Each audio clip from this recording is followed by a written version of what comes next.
aqui do bloco do jornal falando sobre queda de braços aí, né? Dentro do poder. Primeiro, a gente traz a paranaense Gleisi Hoffmann do PT, que acabou sofrendo em tese, né? Uma derrota interna no governo em relação à questão do preço dos combustíveis. A Gleisi defendia que o governo deveria ter feito uma prorrogação em relação à cobrança dos impostos federais que incidem sobre a gasolina e o etanol. E o Haddad defendia a volta dos impostos. A gente sabe o que aconteceu? Só olhar para o posto de gasolina. Inclusive, nossa audiência vem registrando aí preços estratosféricos. Muito acima, né? Muito acima. Aqui em Curitiba, a gente já trouxe a informação até de que os donos de postos se manifestaram por meio de nota depois da identificação de que, de fato, alguns postos tiveram uma alta muito estranha, certo? Então, quem vai contar pra gente e trazer as informações a respeito disso é a Manuela Niklevics, que vem falando aí a respeito dessa questão. Tem as informações da Manu? Daqui a pouquinho, nós vamos chamar. Agora, Rafa, vamos fazendo análise aqui enquanto isso. Fica muito nítido e claro que hoje a Gleisi Hoffmann e o Partido dos Trabalhadores é usado, principalmente a presidente, para ela falar aquilo que o Lula verdadeiramente pensa, mas que ele não pode fazer. É isso que acontece. Ela vai para as redes sociais, ela fala, ela posiciona, ela tira o Partido dos Trabalhadores da parte mais polêmica. Por quê? Qual é a parte mais polêmica hoje? Aumentar imposto é bom? De maneira nenhuma. Aumentar imposto de maneira nenhuma é bom, e ela sabe que ia ter essa crítica muito pesada. Então, ela tenta tirar o Lula disso, tenta tirar o PT disso e joga a pressão no Haddad. Só que quem tem que decidir no final das contas é ele, o presidente da República. Ela é hoje a garota de recados via PT, é triste falar isso, mas via PT, do que verdadeiramente Lula pensa, mas que não pode fazer. Ele pensa que não tinha que ter um imposto, mas ele sabe que tinha que fazer para recompor a situação fiscal. Então fica esse jogo dúbio, e o PT sempre fez isso. Puxa aí historicamente os 16 anos de poder do PT. Sempre foram assim, essa dubiedade das ações. Você nunca sabe verdadeiramente que PT que você vai encontrar pela frente. O executivo fala uma coisa, a sua base fala outra. Sabe aquele negócio de acender uma vela para Deus e outra pro diabo? Ninguém agrada a dois senhores. Mas hoje ela é a transmissão do que verdadeiramente Lula quer. Vamos com as informações da Manuela Niklevics. Manu, bom dia para você.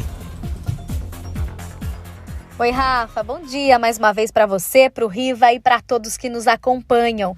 É a famosa bandeira branca, né? A presidente aí do Partido dos Trabalhadores, a deputada federal Gleisi Hoffmann, ela usou as redes sociais justamente para comentar essa situação. Ela tem sido vista como a líder dessa ala considerada mais política dentro do PT e vinha defendendo, inclusive nas redes sociais, então abertamente, que o presidente Lula prorrogasse a isenção dos impostos federais, PIS, COFINS, sobre a cobrança dos combustíveis. Ela defendia isso com a justificativa de que, com o retorno desses impostos, Lula estaria descumprindo promessas de campanha e teria queda de popularidade.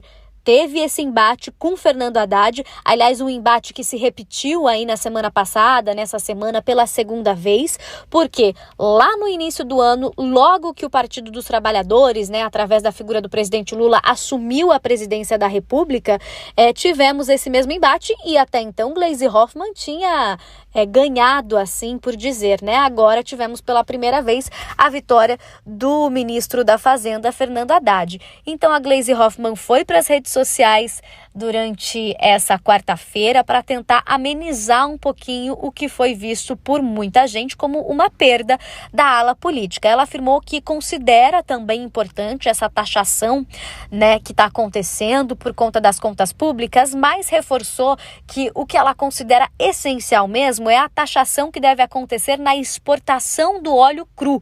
Ela falou que essa é a medida que vai reequilibrar aí de fato as contas públicas. Ela está defendendo, na verdade, uma nova política de preços na Petrobras. Ela quer acabar com a atual PPI, que é a Política de Paridade Internacional, para rever o que ela considera uma abro aspas aqui, indecente distribuição dos dividendos da empresa para que o Brasil possa voltar a crescer, né? Fecho aspas, então, aqui para o que ela colocou nas redes sociais. Ela não mencionou o ministro da Fazenda, Fernando Haddad, mas trouxe, então, esse posicionamento que, de certa forma, veio como uma tentativa de amenizar a derrota que ela teve nessa semana. Rafa, Riva, volto com vocês. Obrigada, Manu. Não mencionou, mas nem precisou, né? Como se o Riva tava falando que ela é... Como é que você chamou, Riva? Garota de recado. Ela deu um recado ali bem claro. Nem precisou colocar o nome do Haddad. Ficou bem nítido. Ficou bem nítido. Todo mundo entendeu. Mas aí depois, né, que teve a sua teoria, digamos assim, seu ponto de vista ali, né? Deixado de lado, né? Venceu a tese de que deveria voltar a questão da reoneração fiscal e amenizou o tom.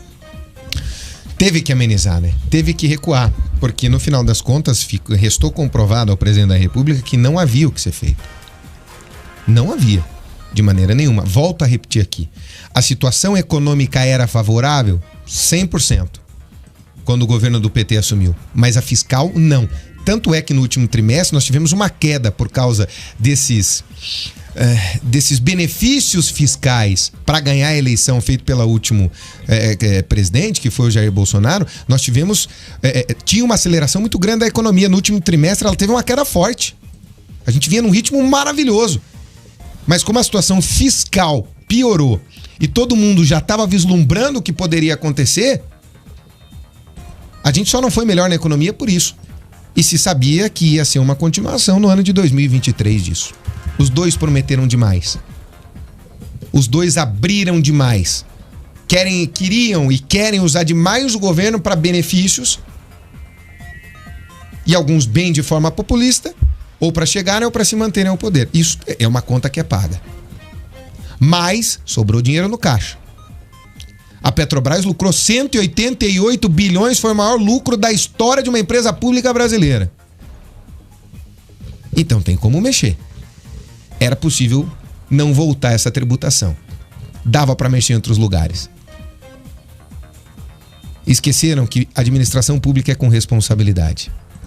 Se o fiscal tiver bagunçado, esquece que o resto não anda, Rafa.